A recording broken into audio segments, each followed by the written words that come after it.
संविधान बदला तो आरती से उनका कफन छीन ले। हाँ, अच्छा क्या अच्छा लगा आपको? हाँ, हमको अच्छा लगा। हम नहीं वोट कराते हैं क्योंकि इन्होंने बड़े बड़े पैकेज लेकर अपनी न्यूज अब महंगाई आदि भी लगातार लगेगी और हमारी कहाँ लगेगी? बाबू की निकल गई, निकल गई सीट। अच्छा अच्छा लगा, अच्छा लगा। महिलाओं के लिए अच्छा करती है। पूरी उम्मीद इस बार आपका वोटर जो है इनके साथ में है। तो क्या नाम हुआ? आज जो भारतीय जनता पार्टी इस देश की सत्ता पर तीसरी बार बैठना चाहती है, जो 80 करोड़ लोगों को 5 किलो राशन देकर इस देश की सत्ता पे बैठने का प्रयास किया जा रहा है, तो मैं ये कहना चाहता हूं दोस्तों, ये 80 करोड़ लोगों को अगर गल्ला बांट कर सत्ता में बैठेंगे तो आपके हाथों में कुछ आने वाला नहीं है। काशीराम साहब ने क्या कहा था कि वोट हमारा, राज तुम्हारा, नहीं चलेगा नहीं चलेगा। इसलिए साथियों, अपने वोट की कीमत को पहचानो।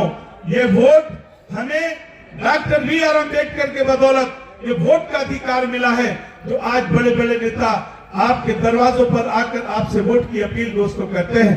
ये वोट हमें हमारी आजादी के लिए मिला है, ये वोट हमें हमारी मुक्ति के लिए मिला है, ये वोट हमें बेचने के लिए दोस्तों नहीं मिला है। आज लोगों को गल्ला बांटकर, जैसे 70 साल पहले लोग लालच देकर वोट ले लिया करते थे, लोग खरंजे का लालच देके वादा करके वोट ले लिया करते थे, और आज भी वही परंपरा दोस्तों इस देश में लागू की जा रही है। जो आज चुनाव लड़ रहे हैं, जो 2 प्रत्याशी हैं, और दोनों प्रत्याशी हमारे सामने दोस्तों टिक नहीं पा रहे हैं। जमीन पर वो नहीं है, उनका मैनेजमेंट, उनका चुनाव जमीन पर नहीं दिख रहा है। हम जब क्षेत्रों में घूमते हैं, हमारे कार्यकर्ता घूमते हैं, तो दोस्तों आते हैं क्योंकि इन्होंने बड़े बड़े पैकेज लेकर अपनी न्यूज छपाने का दोस्तों काम किया है। और मैं आप लोगों के दम पर चुनाव लड़ रहा हूं, अपने गरीबों के दम पर चुनाव लड़ रहा हूं, अपनी माँ और बहनों के दम पर चुनाव दोस्तों ये लड़ रहा हूं। और ये चुनाव हम लोगों का किसी से नहीं है, ये चुनाव हम लोग का बहुत फासला होगा। इस लोकसभा के चुनाव में जो पीलीभीत बहेड़ी का लोकसभा का चुनाव है, इसमें लगभग 18 लाख वोट है, और 18 लाख वोटों में लगभग 16% वोट हमारे SC समाज का है, जिसको दलित समाज कहते हैं, जो लगभग 3 लाख वोट इस लोकसभा में पड़ता है। और हमारा 28% वोट जो हमारे मुस्लिम समाज का है, जो वोट लगभग 5 लाख के करीब बैठता है। तो 18 लाख में अगर हम देखें तो 8 लाख वोट ये हो गया। और बहुत सा ऐसा वोट है जो पीलीभीत लोकसभा में बदलाव चाहता है, भारतीय जनता पार्टी के खिलाफ वोट देना चाहता है, चाहे वो किसान यूनियन के लोग हों, चाहे वो व्यापारी हों, चाहे वो दोस्तों मजदूर हो, किसान हो, हर वर्ग इनसे दुखी है। इसको छोड़ा इन्होंने, वकीलों के ऊपर इन्होंने हमले करवा दिए, मीडिया के लोगों को इन्होंने डरा दिया, ब्यूरोक्रेसी आज पूरी तरीके से दबाव में काम कर रही है। गरीब मजदूर कोई हाथ उठाने को तैयार नहीं है। विपक्ष के नेता अपनी बात रखते हैं तो जेल की सलाखों के पीछे दोस्तों भेज दिया जाता है। ये लोकतंत्र के अच्छे संकेत नहीं है। ये लोकतंत्र दोस्तों बड़ी मुश्किल से हमको मिला है, बहुत हमारे महापुरुषों के अथक प्रयासों से ये लोकतंत्र हमको मिला है।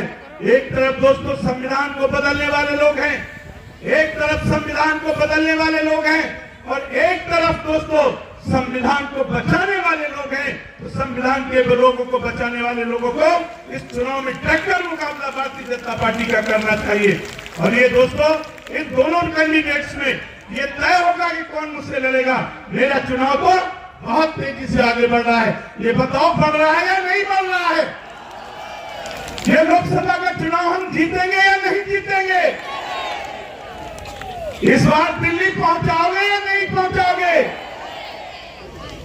दोस्तों ये आपकी आवाज, ये आपके जज्बात 2 रुपए में नहीं लिए हो 35 साल की राजनीति में साबित नहीं कर सकते। दोस्तों मैं दावे के साथ कहता हूं, जिस दिन फूल बाबू इस लोकसभा के सांसद बनेंगे तो सबसे ज्यादा इस जिले के अच्छे लोगों को खुशी होगी। मैं यही कहना चाहता हूं कि फूल बाबू, पता नहीं मेरे माँ बाप ने मेरा नाम फूल बाबू क्यों रखा, ये नाम बहुत मकबूल हुआ, बहुत पॉपुलरिटी मिली, और फिर बीसलपुर के लोगों ने हमें चमका दिया, विधायक बना दिया, प्रदेश में पहचान मेरी करा दी। और बहन कुमारी मायावती जी ने 3 बार मंत्री बनाकर फूलबाग के नाम को रोशन कर दिया। दोस्तों, मैं एमएलए भी रह लिया, मंत्री भी बन लिया। अब मेरी चाहत क्या है बताओ, क्या है? सांसद बनाना चाहते हो? पीछे वाले नहीं बोल रहे हैं, सांसद बनाना चाहते हो ना? दोस्तों, मैं उम्मीद करता हूं कि ताकत भी यहाँ इनके अपने चहेते रहे, बड़े बड़े पूंजीपतियों एवं धन्ना सेठों को ही ज्यादा से ज्यादा मालामाल व धनवान आदि बनाने में तथा उन्हें हर स्तर पर छूट देने व बचाने आदि में ही लगी रही हैं, जिनके अधिकांश आर्थिक सहयोग से ही ये पार्टी व अन्य पार्टियां भी अपना संगठन चलाती हैं तथा चुनाव आदि भी लड़ाती हैं, जिसका काफी कुछ खुलासा बॉन्ड की आई रिपोर्ट से भी हो जाता है। इसके साथ ही अब ऐसा लगता है कि कांग्रेस पार्टी की तरह ही बीजेपी ने भी केंद्र की तमाम सरकारी जांच एजेंसियों का ज्यादातर राजनीतिकरण ही कर दिया है। इसके अलावा देश के किसान वर्ग भी वर्तमान बीजेपी की सरकार में शुरू से ही अपनी विभिन्न समस्याओं को लेकर काफी ज्यादा दुखी व परेशान रहे हैं और अभी भी है। जबकि यूपी में 4 बार हमारी पार्टी की रही सरकार ने इनके हितों का भी हर स्तर पर विशेष ध्यान रखा है। आप लोगों को ये मालूम है कि जब मेरे नेतृत्व में यूपी में जब भी सरकार बनी तो हमारी पार्टी की सरकार ने तो किसानों के हर मामले में किसानों के हितों का पूरा ध्यान रखा है।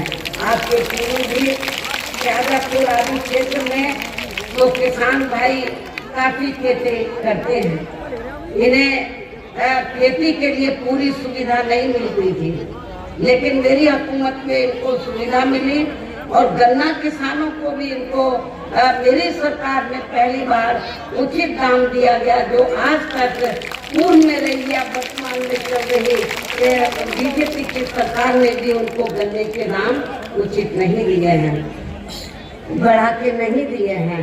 इतना ही नहीं बल्कि केंद्र में पूर्व की रही कांग्रेसी सरकार की तरह ही वर्तमान भाजपा सरकार में भी इनकी जातिवादी हीन संप्रदाय एवं पूंजीवादी सोच व नीतियों के चलते ही पूरे देश में सर्व समाज में से खासकर गरीबों, दलितों, आदिवासियों, पिछड़े वर्गों, मुस्लिम एवं अन्य धार्मिक अल्पसंख्यक समाज के लोगों का भी पूर्ण रूप से विकास व उत्थान आदि नहीं हो सका है।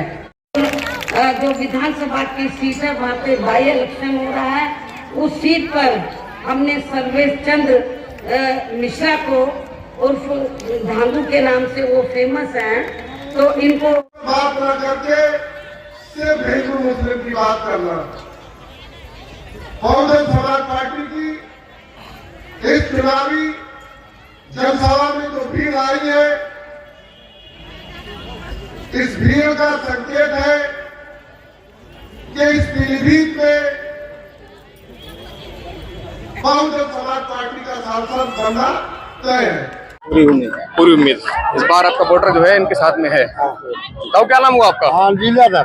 लीलाधर जी, कहाँ से आए आप? हम तो चुरा उठी आप। तो मायावती जी को सुना आपने? हाँ। अच्छा, क्या अच्छा लगा आपको? हाँ, हम तो अच्छा लोगों हमने वोट दिया, हमारी जात पात की है और का पैसा दे दें वोट। अच्छा, उनको वोट देंगे आप? हाँ। तो इस बार फुल हाउस की उम्मीद है? हाँ, पूरी उम्मीद है। अब फूल जी को ही देख ले जनता लगी है उनकी बहुत तेरी। अच्छा, हराने के मारे बाकी जो सरकारें हैं उनसे में क्या दिक्कत है आपको? बात जो का बता मैं पूरी उम्मीद इस बार आपका वोटर जो है इनके साथ में है। तो क्या नाम हुआ आपका? हाँ, लीलाधर। लीलाधर जी, कहाँ से आए आप? हम तो चुरा उठी आप। तो मायावती जी को सुना आपने? हाँ। अच्छा, क्या अच्छा लगा आपको? हाँ, हम तो अच्छा लोगों हमने वोट दिया, हमारी जात पात की है और का पैसा दे दें वोट। अच्छा, उनको वोट देंगे आप? हाँ। तो इस बार फुल हाउस की उम्मीद है? हाँ, पूरी उम्मीद है। अब फूल जी को ही देख ले जनता लगी अब की बहुत है नहीं। अच्छा, मैं हराऊं तुम्हारे बाकी जो सरकारें हैं उनसे में क्या दिक्कत है आपको? बात आ जो कढ़ाई तो ला हल्दी का बताऊं मैं कौन सुनो आपका क्या शुभ नाम है? मुन्ना लाल। मूड आपकी बहुत कमाल की है। कहाँ के रहने वाले हो?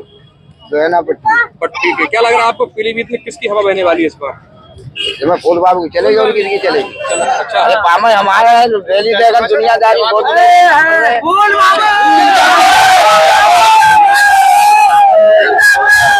मायावती और मोदी, इन लोगों में क्या, दोनों में क्या फर्क है?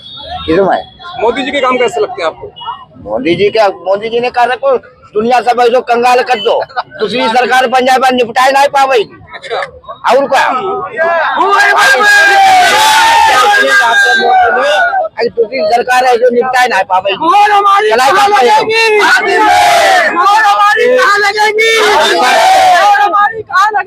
क्षेत्र की समस्या है क्या? हमारे यहाँ बहुत समस्या, रोड सब एक नहीं बने, अधूरे पड़े, निर्माण नहीं हुआ। जंगल जानवर ना समझिए, रात रात भर कहाँ रहने वाले हो? जंगल किनारे और मेरा शौचा लगा है। क्या सब नाम है आपका बेटा? मेरा नाम अनुज कुमार है। कहाँ के रहने वाले हैं आप? नगरिया तलागरी में बिलखंडा में पढ़ती है। तो शिक्षा ले रहे हो आप? हाँ, शिक्षा ले। शिक्षित हो? इंटर हो गया। वोट है आपका? वोट है। क्या लग रहा है कि छात्रों का भविष्य इस बार कहाँ सुरक्षित है?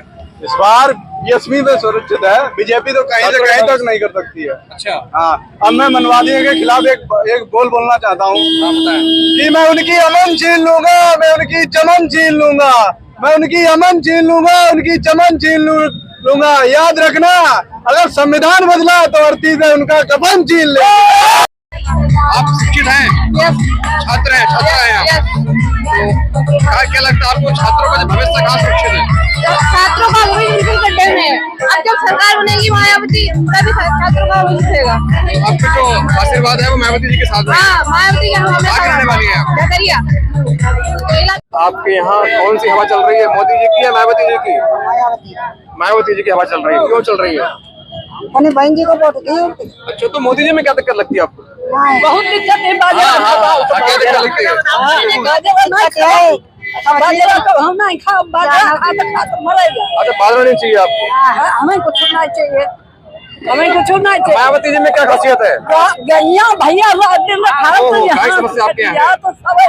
अच्छा, बहन जी में क्या अच्छा है? बहन जी में बहनी में सब कुछ हुआ, पता ही नहीं मिली तो बहनी का वोट नहीं लगा। अच्छा लगा। अच्छा लगा। हम यहाँ आए 3 बजे क्या शुभ नाम है आपका?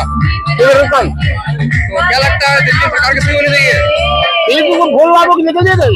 निकल गई सीट? अच्छा, बहुत शुक्रिया। होगा फिर से। ये बताइए, दिल्ली में सरकार किसकी बनवानी चाहती है आप? मायावती। अच्छा, मायावती में महिलाओं के लिए क्या खास काम किए, क्या अच्छा लगता है आपको? मायावती क्यों पसंद है आपको? अच्छी लीडर है ना मायावती? लीडर है, अच्छी लीडर है और महिलाओं के लिए बहुत कुछ करती है। महिलाओं के लिए अच्छा करती है। तो क्या लगता है पीलीभीत में इस बार सांसद कौन बनेगा? नहीं, वो तो पार्टी की सुप्रीमो है। MP जितिन प्रसाद, फूल बाबू, भगवत सिंह गंगवार। कहाँ आपको मोहर आपकी कहाँ लगेगी? मायावती जी आपको क्यों पसंद है? मतलब बढ़िया है, मतलब हर बात में बढ़िया है। महिलाओं के लिए क्या काम किया उन्होंने? बहुत कुछ किया। क्या लग रहा है आपको, इस बार देश में प्रधानमंत्री कौन होना चाहिए? और पीलीभीत में कौन MP लग रहा है आपको जीतने वाला है? फूल बाबू। क्या खासियत है मायावती में, क्या खासियत है जो मोदी जी में नहीं है? अच्छा, क्या काम किया? तो ये बताइए, जो मोदी जी राशन दे रही है, की गवर्नमेंट आई है, तब से क्षेत्र की जनता त्राही है और उनकी फसल को छुट्टा जानवर जो है वो खा जा रहे हैं, छुट्टा जानवर खा जा रहे हैं। और अगर कोई भी किसान खेत में जाता है तो छुट्टा जानवर उनको जो है मार देते हैं ढोर। और जब से केवल 5 किलो अनाज के लिए इन्होंने पूरी 80 करोड़ जनता को बंधक बना रखा है। जब 2014 में जब 2007 से 12 में बहन जी की सरकार हुआ करती थी तो रेत का जो वजन, जो मूल्य था वो 40 रुपए क्विंटल था। आज 150 रुपए क्विंटल रेता बजरी का कीमत है। 1 मिनट। और दूसरी चीज मजदूरी आज किसी भी गांव में मात्र 300 रुपए है। आदमी पूरे दिन मजदूरी करता है और तेल 200 रुपए किलो बिकता है। आदमी मात्र तेल खाना तेल ही ले पाता है और बाकी उसकी जरूरत की चीजें नहीं मिल पाती है। महंगाई चरम सीमा पे है। पूरे भारत में बहन जी के लगभग 50 से लेकर लगभग 15 राज्यों में बहन जी का जो है वो सांसदीय में लड़ रहे हैं।